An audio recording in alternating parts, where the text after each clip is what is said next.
So this week I wanted to talk about a possible New Year's resolution. I'm going to take it from the Temple of Delphi inscription to know thyself. So let me start with a quote from Iris Murdoch. Iris Murdoch writes, "By opening our eyes, we do not necessarily see what confronts us. We are anxiety-ridden animals. Our minds are continually active, fabricating an anxious, usually self-preoccupied, often falsifying veil, which partially conceals the world. It is a task to come to see the world as it is." So most people, when they're making resolutions, as they do at this time, they say, "I'm going to change this or that about myself." They think about the challenge of the resolution is that they already know what they should do, right? They should become a more organized person. They should be nicer to people or something like that, right? They want to eat less or something in those areas. They think they know what they should do. It's just a matter of will, right? Of choice, of deciding to follow through. And so they set off on their resolutions with this idea that it will be, in a sense, easy as long as they can just stay resolved, right? That they can just stay committed to it. And in this context, the topic might sound odd, right? And I don't think people think about that very much, right? The Temple of Delphi had three inscriptions on it, one of them saying to know thyself. But usually that seems easy. Like, what do we know better than ourselves? Ourselves are always with us, they're always around us. We grew up with them. Uh, Much of modern thought, we tend to think of the self as transparent. Like, if you want to know what you are thinking, I have to ask you, but if I want to know what I'm thinking, I can just look at myself and say, yes, this is clearly what I'm thinking. There's a history of why we tend to think about ourselves that way, as transparent, as easy to access, as something that we automatically know. And a lot of it comes out of the Western Christian tradition. The Western Christian tradition was always committed to this idea, one, that this was just our one single life, so we're not reincarnated over and over again. And two, that we would be punished for the things that we did wrong. Well, it seems vicious of God to punish people for things they couldn't control, for things that weren't obvious to them, to things that they didn't have immediate access to. So it constructed an idea of us, ourselves, our souls, as something that was easy and automatic for us to access. Knowing the world might be hard, but knowing ourselves, like we knew that. And so that's where sort of the religious focus came. You can imagine how different it is growing up, say, Indian or other Asian cultures that imagine reincarnation, that think that we come back through over and over again. And each time we're learning more about ourselves. But that's not the way the Christian tradition brought it. I think, though, this is a mistake, that knowing yourself is not easy and automatic. That it's actually difficult and it takes a while to get to know some of our tendencies, to know, sort of how each of us thinks, can be difficult. We create, as Iris Murdoch suggests, right, this falsifying veil that often blocks seeing ourselves clearly and understanding ourselves. So we think about valuable resolutions, some of the best ones. They usually involve choosing some sort of transformative experience. That is, in some sense or another, you become somebody new. You're going to choose to alter who you are by changing some important habit or some important part of what you are. Perhaps you're a disorganized person, right? And you want to become an organized person. And you're going to resolve to change the way that you behave and to keep track of things and to become like this organized person. You're going to transform who you were from one to another. But of course, you need to stop and that think about what the block was. Like, why weren't you already an organized person? What stopped you from getting there? What was it that was in the way? A lot of times when we make these resolutions, it tends to be that because when we see other people, we think that they are something. That person is organized. Whereas me, when I think about myself, I always think I'm just trying, right? I'm trying to be organized. Or you see somebody out there, right, that's being successful, and you think that person just is successful. That's who they are. And usually, if you talk to them, if they're honest with you, if they tell you about what they are, quite reaching it. So one of the blocks, right, is this sense that we're trying to become a thing, right, in a fixed sense, rather than continuing to have to try to be that way. And why do we have to try to be that way? Well, part of it is that we tend to have a character that makes us want things that are bad for us, or want things that are the problem, right, that leave us dissatisfied. We keep making choices to, I don't know, check social media, right, rather than have more meaningful connections, or to turn on the TV rather than to talk to somebody, or to rush out and eat quickly rather than take time to eat carefully and thoughtfully. So maybe it is that who we are makes us think, right, that choosing some of these things are good. If we want to talk about disorganization, since that's the example that I'm using, right? Well, how do you become disorganized? In the short moment, right, when you could take that time to organize what's come before you, to write down, to make a plan, you say, no, no, that's not the important thing to do now, right? Something else, right, is more important. And you feel that putting that off or delaying it, right, is somehow helpful. Or maybe it's even deeper than that.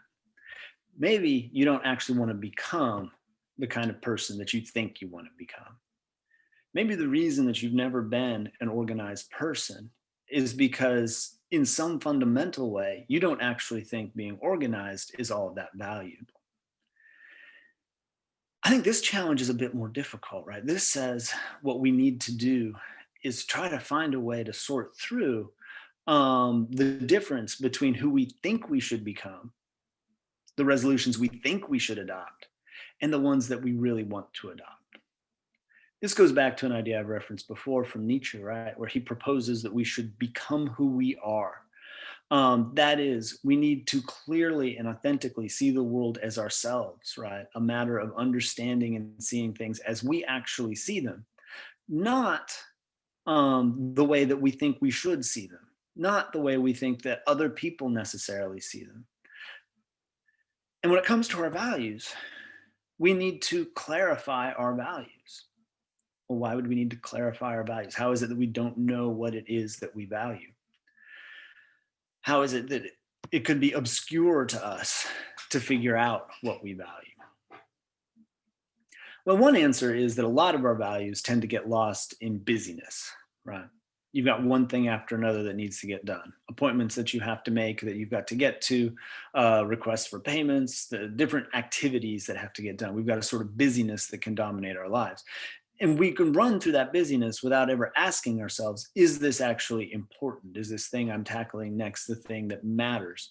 Why do I care about this? Even if it is something that matters, it can just be busyness if you're not aware of why it matters or why it's important to you.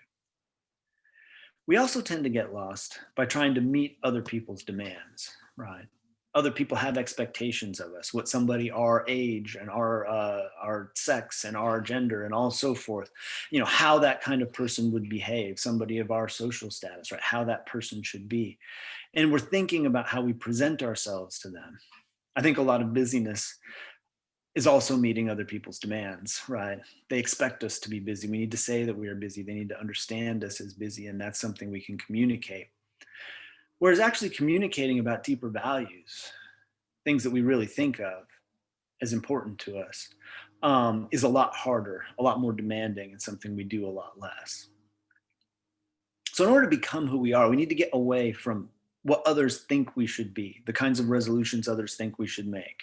We need to make sure we're not saying that we want to become an organized person because we think people expect people to be organized, right? Because we think that somehow these are people that get more respect or that are somehow something like that. If we actually value it, if we actually think it's more important than everything else, from our own perspective, it will make this task much easier. So one of the first things we have to do is to know ourselves, is to clarify our values. After that, what can stop you from realizing your values? Well, I think if you sit down and write about what it is you want, what it is you think is important, what you think your values are, you'll find on that list that many of the things that you've put on there are actually out of your control. One way to look for this is if they are states of the world, right? Or maybe things that you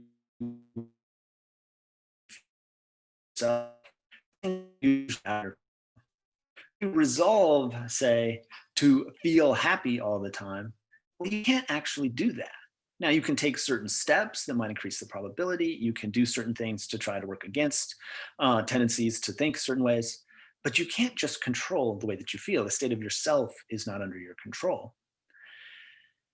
Same sort of thing when we want to be successful at some other task. We say, okay, I'm going to resolve here to be more organized. Well, maybe you'll actually get everything together and be more organized, but maybe the world won't cooperate.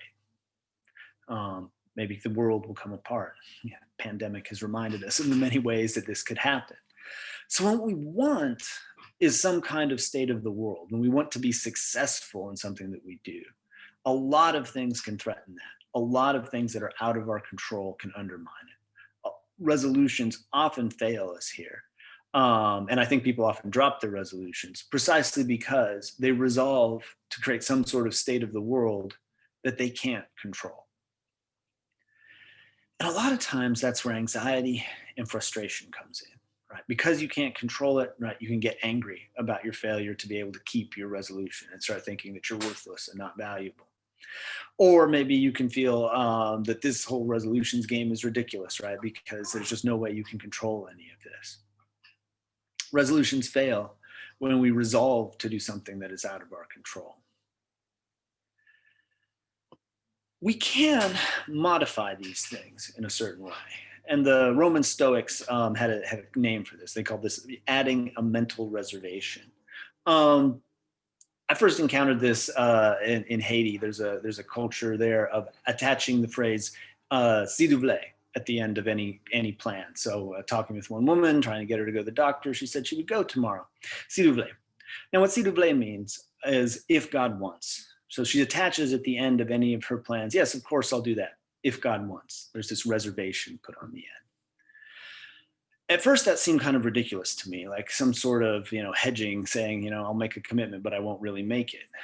But what it helps to do is remind us that when we have resolved, when we've set our hearts on something that we cannot entirely control, that that commitment is okay as long as we accept a certain part of it is out of our control. So less religious Stoics might say something like, as long as the universe provides, right? This would be their mental reservation that they attach at the end. Will you go to the doctor? Of course I will, as long as nothing intervenes to stop me, right? So my resolution stays the same either way. The universe may not cooperate. If we think a little more carefully about the things that we value and the things that we control, I think we will see that these are activities, right? I can resolve to be more organized. I can resolve to try, right, to take various steps in this direction. I can resolve to try to change the way that I handle things. And I can be genuine in that resolve, right? That's not just a hedging to say, no, I'm not committing to be organized. I can be genuine in that resolve. And hopefully the world will cooperate, right? Hopefully things that are outside of my power will help me reach the goal there that I've set in that way. So knowing yourself, this command to know thyself, is a matter both of knowing how you see experience fit into the world in that way, what your values are, trying to clarify those, and recognizing what is in your power, right? Know the limits of yourself, know what you actually are capable of controlling. If you set your resolutions with self-knowledge, right, knowing these things about yourself, these resolutions can be good and profitable and helpful. Like you'll make yourself better off that way. If you set your resolution, setting your heart on something that you can't control, if you don't clarify your values first, so you're setting a resolution based on something you think you should want, but that you don't actually want, or don't actually see as valuable from your perspective, or don't understand why you think it's valuable, these resolutions are set to fail. Now, if you stay within these limits, focusing on what you can control, what you really do value, this can sound like it disconnects you from the world, right? You can't have any state of the world that you want. You can't want to be successful. You can't want to be any of these things. You can only resolve to try. But if you set your heart within those limits, you realize that you can appreciate all things that are in control. If you think about the kinds of things that spoil a good day, or an anxiety about things that you can't control that undermine that. Once you've decided to keep your aims within what you can control, you can stop and appreciate the day as it appears to you, right? The day that just starts that way. We can see the world as it actually is. So if we know ourselves, and we target, carefully understanding what it is we can control and what it is that we value, I think we can pull back some of that veil that Iris Murdoch's was talking about, the anxieties that make us block us from seeing and valuing what's actually going on right now. It's a gorgeous day outside, right? We've got wonderful weather. Um, if I'm not worried about all the things that can undermine my plans, I can actually appreciate that. And with